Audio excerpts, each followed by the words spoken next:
Shalom Bapak Ibu yang dikasihi Tuhan. Senang sekali kita berjumpa lagi pada Bina Iman Klasik Solo pada saat ini.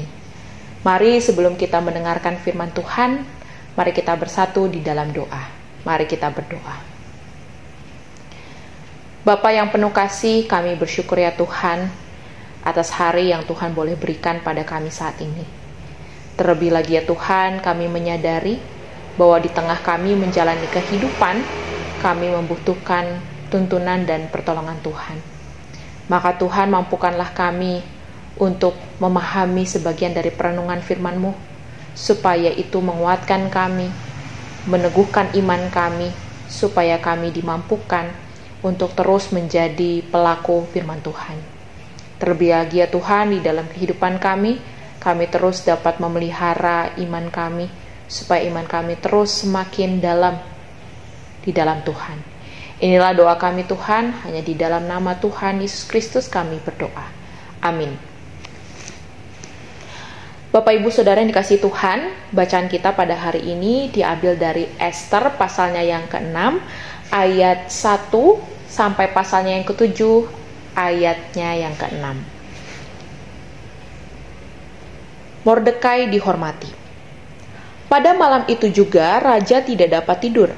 Raja lalu menitahkan agar kitab pencatatan sejarah diambil dan dibacakan di hadapan raja. Di situ didapati suatu catatan tentang Mordekai yang pernah memberitahukan bahwa Bigtan dan Teres, dua orang sida-sida raja dari kelompok penjaga pintu, telah berupaya membunuh Raja Ahasveros. Bertanyalah raja, kehormatan dan kebesaran apakah yang dianugerahkan kepada Mordekai karena hal itu? Jawab para pelayan pribadi raja yang bertugas pada raja, apapun tidak dianugerahkan kepadanya. Raja bertanya, siapakah di pelataran itu? Pada waktu itu Haman baru tiba di pelataran luar istana raja untuk memberitahukan kepada raja bahwa ia hendak menggantungkan Mordekai di tiang yang sudah ia dirikan untuknya. Jawab para pelayan pribadi itu kepada raja, itu Haman yang berdiri di pelataran. Titah raja, suruhlah dia masuk. Setelah Haman masuk, raja bertanya kepadanya, apakah yang harus dilakukan kepada orang yang raja hendak beri kehormatan? Kata Haman dalam hatinya, siapa lagi yang hendak diberi kehormatan oleh raja lebih daripadaku? Oleh karena itu, jawab Haman kepada raja, untuk orang yang hendak diberi kehormatan oleh raja, hendaklah diambil pakaian kerajaan yang biasa dipakai oleh raja, juga kuda yang biasa dikendarai oleh raja dan yang diberi mahkota kerajaan di kepalanya. Hendaklah pakaian dan kuda itu diserahkan ke tangan seorang dari antara para pembesar raja, orang-orang bangsawan. Lalu hendaklah pakaian itu dikenakan pada orang yang raja hendak beri kehormatan. Kemudian hendaklah ia diarak dengan mengendarai kuda itu melalui lapangan kota dan orang berseru-seru di depannya. Beginilah dilakukan kepada orang yang diberi kehormatan oleh raja. Titah raja kepada Haman, segera ambil pakaian dan kuda seperti yang kau katakan itu. Lakukanlah demikian untuk Mordekai, orang Yahudi yang duduk di pintu gerbang istana. Jangan kau lalaikan sepatah kata pun dari semua yang kau katakan itu. Haman pun mengambil pakaian dan kuda. Ia mengenakan pakaian itu pada Mordekai, lalu mengarak Mordekai melalui lapangan kota sambil berseru-seru di depannya. Beginilah dilakukan kepada orang yang diberi kehormatan oleh raja. Kemudian Mordekai kembali ke pintu gerbang istana raja, tetapi Haman tergesa-gesa pulang ke rumahnya dengan hati sedih dan kepala terselubung. Haman menceritakan kepada Zeres istrinya dan kepada semua sahabatnya apa yang dialaminya. Lalu kata orang-orang arif bijaksana dan Zeres istrinya kepadanya, jika Mordekai itu keturunan Yahudi yang di hadapannya engkau sudah mulai jatuh, maka engkau tidak akan sanggup melawan dia, bahkan engkau akan benar-benar jatuh di hadapannya. Sementara mereka bercakap-cakap dengan dia, datanglah sida-sida raja, lalu mengantarkan Haman dengan segera ke perjamuan yang diadakan oleh Ester. Raja datang dengan Haman untuk dijamu oleh Ratu Ester. Pada hari kedua itu, sementara minum anggur, raja bertanya lagi kepada Ester, apakah permintaanmu, Ratu Ester? Niscaya itu akan dikabulkan. Apakah keinginanmu sampai setengah kerajaan pun itu akan dipenuhi?" Jawab Ratu Ester, "Ya Raja, jika hamba mendapat kemurahan hati raja dan jika baik pada pandangan raja, karuniakanlah kepada hamba nyawa hamba. Itulah permintaan hamba dan nyawa bangsa hamba, itulah keinginan hamba. Karena kami, hamba serta bangsa hamba telah dijual untuk dipunahkan, dibunuh dan dibinasakan. Seandainya kami hanya dijual sebagai budak laki-laki dan perempuan, niscaya hamba akan berdiam diri. Tetapi malapetaka ini tiada taranya di antara bencana yang menimpa raja." Tanya Raja Ahasveros kepada Ratu Ester, "Siapakah orang itu dan di manakah dia yang berniat untuk berbuat demikian?" Jawab Ester, "Penganiaya dan musuh itu ialah Haman, orang jahat ini." Haman pun sangat ketakutan di hadapan raja dan ratu. Demikian pembacaan firman Tuhan. Yang menjadi nats kita adalah dalam Ester 6 ayatnya yang ke-10, mengatakan demikian, "Titah raja kepada Haman, segera ambil pakaian dan kuda seperti yang kau katakan itu. Lakukanlah demikian untuk Mordekai, orang Yahudi yang duduk di pintu gerbang istana. Jangan kau lalaikan sepatah kata pun dari semua yang kau katakan itu." Bapak Ibu yang dikasihi Tuhan, hari ini tema Bina Iman kita adalah God's Plot Twist. Akhir-akhir ini Bapak Ibu, di Indonesia, perfilman Indonesia ini mengalami kemajuan yang pesat. Karena ternyata kisah-kisah yang semakin disukai oleh masyarakat itu dikemas secara tidak terduga. Ada gong dari isi kisah yang dikemas sedemikian baiknya yang tidak dapat ditebak oleh penontonnya. Dan memang dalam dunia perfilman atau novel biasanya ada plot twist, yaitu momen mengejutkan yang membalik arah cerita secara drastis dan waktunya tidak terduga. Dan selalu menjadi bagian yang ditunggu-tunggu oleh penikmatnya. Nah, biasanya plot twist terjadi ketika kita dibuat terkejut karena apa yang tampak sebagai akhir yang buruk justru berubah menjadi kemenangan yang luar biasa. Dan dalam kisah pada bacaan kita hari ini, kita menemukan plot twist yang tak kalah dramatis. Tapi ini bukan hasil rekayasa manusia, melainkan karya tangan Tuhan sendiri. Plot twist ini Bapak Ibu terjadi berawal dari insomnia yang dialami oleh Raja Ahasveros.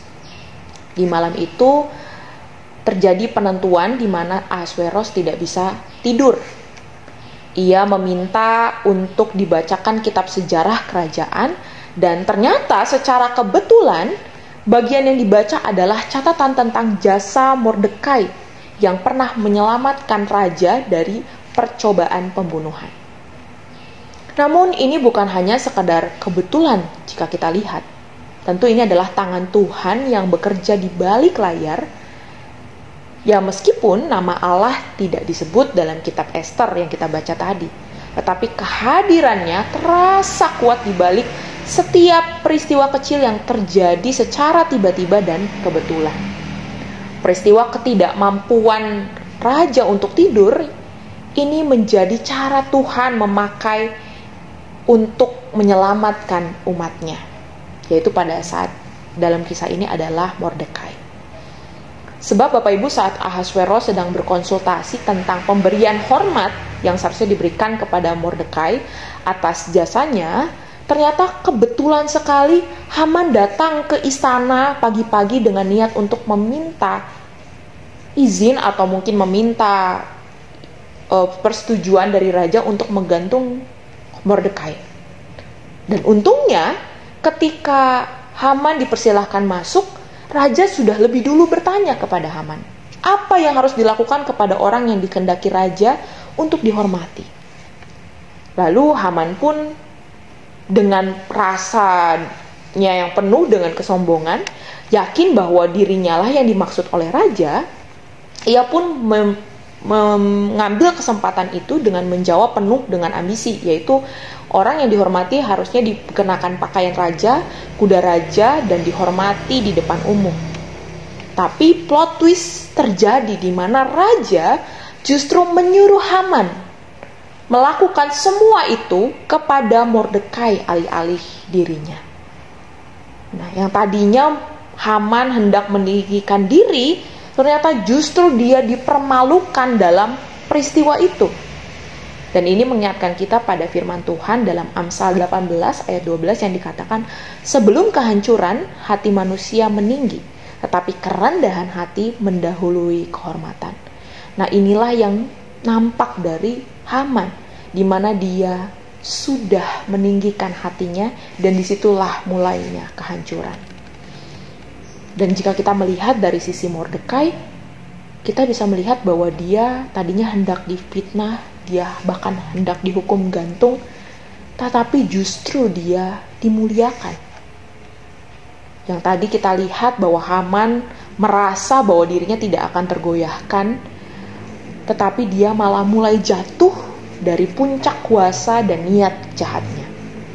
Dan jika kita lihat dan kita tadi baca di pasal 7, melalui keberadaan dan keberanian Ester sebagai ratu, ia mengungkapkan rencana jahat Haman kepada raja. Ini adalah plot twist terakhirnya Bapak Ibu, di mana alih-alih tiang gantungan itu disiapkan untuk Mordekai, ternyata Hamanlah yang digantung pada tiang tersebut yang dia sudah sediakan. Ya, dia digantung oleh tiang yang dia buat sendiri. Rencana jahatnya berbalik menimpa dirinya sendiri. Nah, dari kisah ini Bapak Ibu, kita ditunjukkan bahwa Allah sanggup membalikkan keadaan secara ajaib. Mungkin saat ini kita berada dalam persoalan dan keadaan yang tidak mudah, bahkan kita sudah sampai pada mentok ya, sudah tidak ada lagi jalan keluar. Namun ternyata dari kisah ini kita disadari bahwa kita tidak akan pernah mampu menyelami apa yang sedang Tuhan kerjakan. Ternyata bagi Tuhan tidak ada situasi yang terlalu rumit baginya. Tidak ada sesuatu yang buntu ya.